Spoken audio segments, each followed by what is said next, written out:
రీసెంట్‌గా ఆవిర్భావ సభలో నాగబాబు గారు అన్న మాట టీడీపీ పార్టీయే గాకుండా ప్రతి పార్టీ కూడా దీనికోసం మాట్లాడుకుంటున్నారండి. అలాగే ప్రతి ఓటరు కూడా.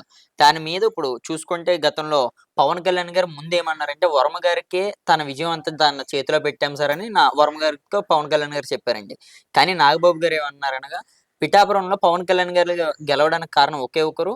ఆ ఇద్దరు అందులో ఒకటి పవన్ కళ్యాణ్ గారు, రెండోది పిఠాపురం ప్రజలు, మూడో వ్యక్తి ఎవరైనా సరే అనుకుంటే అది వాళ్ళ కర్మ అని నాగబాబు గారు అన్నారు సార్. దీన్ని ఏ విధంగా చూడొచ్చండి ఇప్పుడున్న ప్రజలు? ఏరు దాటినాక తెప్ప తగిలేయటం అంటారు. హ్మ్. రేపొద్దున్న ఆయన బలపడితే హ్మ్. పోటీ చేసేది మళ్ళీ పవన్ కళ్యాణ్ అయితే ఏం హ్మ్. చేయాలి? ఆయన వైసీపీలోకి వెళ్తే ఆయన అటు నుంచి పోటీ చేస్తారు. హ్మ్. వర్మ గారు ఇండిపెండెంట్ గా పోటీ చేసిన అభ్యర్థి, అది అవునండి. గుర్తుపెట్టుకోవాలి. రెండోది, ఇప్పుడు ఆయన ఏమంటాడంటే రెండే రెండు ఫ్యాక్టర్స్ ఉన్నాయి అనుకుంటున్నారు. హ్మ్. నాకు తెలిసి ఒకే ఒక ఫ్యాక్టర్ ఉంది. హ్మ్. పిఠాపురంలో పవన్ కళ్యాణ్ కానీ, ఆంధ్రప్రదేశ్లో కూటమి ప్రభుత్వం కానీ రావడానికి ఒకే ఒక ఫ్యాక్టర్. హ్మ్. ఆ ఫ్యాక్టర్ పేరు ఈవీఎం. ఓకే అండి. 2 ఫ్యాక్టర్లు, 9 ఫ్యాక్టర్లు, 30 ఫ్యాక్టర్లు ఏం లేవు. Okay sir. ఒకే ఒక ఫ్యాక్టర్ ఉంది, అది ఈవీఎం. ఓకే. సో కాబట్టి మనం నాగబాబు గారిని పెద్దగా మనం పట్టించుకోవాల్సిన అవసరం లేదు. అక్కడ ఇంకోటి ఏమన్నారంటే వాళ్ళు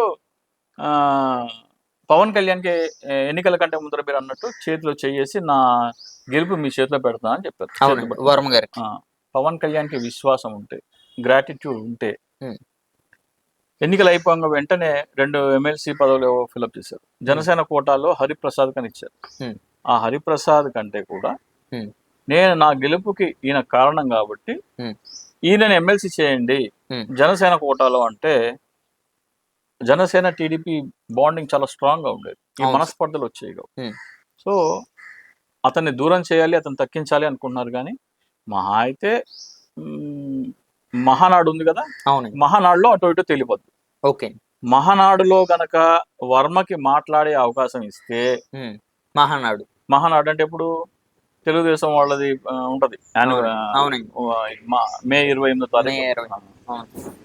మహానాడు మీటింగ్ లో వర్మకి మాట్లాడే అవకాశం ఇస్తే వర్మకి ప్రాతినిధ్యం ఇస్తున్నట్టు లెక్క. హ్మ్. వర్మకి మైక్ కూడా ఇవ్వకపోతే పవన్ కళ్యాణ్ వర్మని తొక్కేయడం కోసం, హ్మ్. ఆయన రాజకీయ ప్రభావాన్ని తగ్గించడం కోసం ఆయన తొక్కేయడం మొదలు పెట్టారు అని చెప్తారు. సో అప్పుడు ఏమని అనుకోవాలంటే, చంద్రబాబు నాయుడుకి పవన్ కళ్యాణ్ చెప్పారు, బాబు నీకు వర్మ పిఠాపురంలో మాత్రమే పనిచేస్తాడు, హ్మ్. కానీ పవన్ కళ్యాణ్ రాష్ట్రం మొత్తం పనిచేస్తాడు. ఓకే అండి. సో నీకు రాష్ట్రం మొత్తం పనిచేసే పవన్ కళ్యాణ్ కావాలా, ఒక్క పిఠాపురం నియోజకవర్గం. పనిచేసే వర్మ కావాలా అని వార్నింగ్ ఇచ్చాడు అనుకోండి, హ్మ్. ఆయనకి మైక్ ఇవ్వరు. అటువంటిది ఏమీ లేదనుకోండి, ఆయనకి మైక్ ఇస్తారు. హ్మ్. ఒకవేళ మనకి మహానాడులో వర్మకి మైక్ ఇవ్వలేదంటే ఆయన వారం రోజుల్లో వైసీపీలోకి వెళ్ళిపోతారు. ఎవరండి? వర్మ. వర్మ గారు. సరే ఇప్పుడు వర్మ గారు గతంలో చూసుకుంటే ఆయన ఇండిపెండెంట్‌గా పోటీ చేసినా సరే 40,000 మెజారిటీతో ఆయన అక్కడ గెలిచారు గెలిచారండి పిఠాపురం. 2014లో. 2014లో. ఇప్పుడు మళ్ళీ అదే ఒకేళ రిపీట్ అవుతే వర్మ గారు నిజంగా తొక్కొచ్చు అనుకుంటే పిఠాపురం ప్రజలు అక్కడికెళ్ళే న్యూస్ ఛానెల్స్ ప్రకారంగా మనం ప్రతి దాంట్లోను కూడా చూడొచ్చండి. పిఠాపురం పబ్లిక్ టాక్స్ అని కొడితే వర్మను మోసం చేసిన పవన్ కళ్యాణ్ గారు, అలాగే చంద్రబాబు గారు అని కూడా థంబ్‌నెయిల్స్ చూపిస్తున్నాయి. అలాగే అక్కడ ఉన్న ప్రజలు కూడా అనొచ్చండి. దీన్ని ఏ విధంగా చూసుకోవచ్చండి? అదే చెప్తున్నాం కదా, పవన్ కళ్యాణ్కి విశ్వాసం ఉంటే గనక తన పార్టీ తరఫున మొదట హరిప్రసాద్కి ఇచ్చే సీట్ని హ్మ్. వర్మకిస్తే పవన్ కళ్యాణ్ నిజాయితీ పరుడు, హ్మ్. విశ్వాసం ఉంచుకున్నాడు అని చెప్పుకునేందుకు ఉండేది. హ్మ్. ఈ రోజున 2 ఫ్యాక్టర్లు 3 ఫ్యాక్టర్లు వచ్చి మాట్లాడితే వర్మను తొక్కేయడానికే ప్రయత్నిస్తారని చెప్పాలి. ఏ విషయం అనేది మనకి మహానాడులో బయటపడిపోతుంది. హ్మ్. సరే అదొకటండి. ఇప్పుడు పవన్ కళ్యాణ్ గారి విషయానికొస్తే పెండింగ్ ఫైల్స్ అనేది తీస్తే ఆంధ్రప్రదేశ్‌లో ఎక్కువగా అంటే మొదటి ప్లేస్‌లో ఉన్న వ్యక్తి ఎవరైనా ఉంటే మాత్రం పవన్ కళ్యాణ్ గారని కూడా బయటికి తెలుస్తుందండి.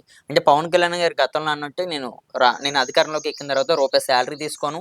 ప్రజల కోసమే నేను రాజకీయంలోకొచ్చాను. డబ్బు కోసం అసలు రాలేదని కూడా పవన్ కళ్యాణ్ గారు చెప్పారండి. దీన్ని మరి ఏ విధంగా చూడొచ్చు సార్ ప్రజలు? పెండింగ్ ఫైల్స్ అంటే మీరు ఆఫీస్‌లోనే ఉంటే ఆఫీసు పగలు రాత్రి ఆఫీస్‌లో పనిచేస్తే ఫైల్స్ అన్నీ క్లియర్ చేయొచ్చు. కానీ అందుకంటే ఎక్కువ ఫైల్స్ పెండింగ్ ఆయన దగ్గరే ఉన్నాయంటున్నారు. హ్మ్. అలాగే ఆయన రోజు రాత్రి హైదరాబాద్ విమానంలో వచ్చి ప్రైవేట్ జెట్‌లో మళ్ళీ మార్నింగ్ ఫ్లైట్‌లో అటు వెళ్తున్నారని చెప్పి ఒక కథ ప్రచారం కూడా ఉంది. వస్తుంది. సో ఆయన ఆఫీస్ టైం వరకే అక్కడ ఉంటున్నారు. మిగతా టైం మళ్ళీ ఇంటికి వస్తున్నారు కాబట్టి ఆ ఫైల్స్ అంతగా క్లియర్ అవ్వట్లేదు అని చెప్పేసి మనకు అర్థమవుతుంది. హ్మ్. మరి దాన్ని బట్టి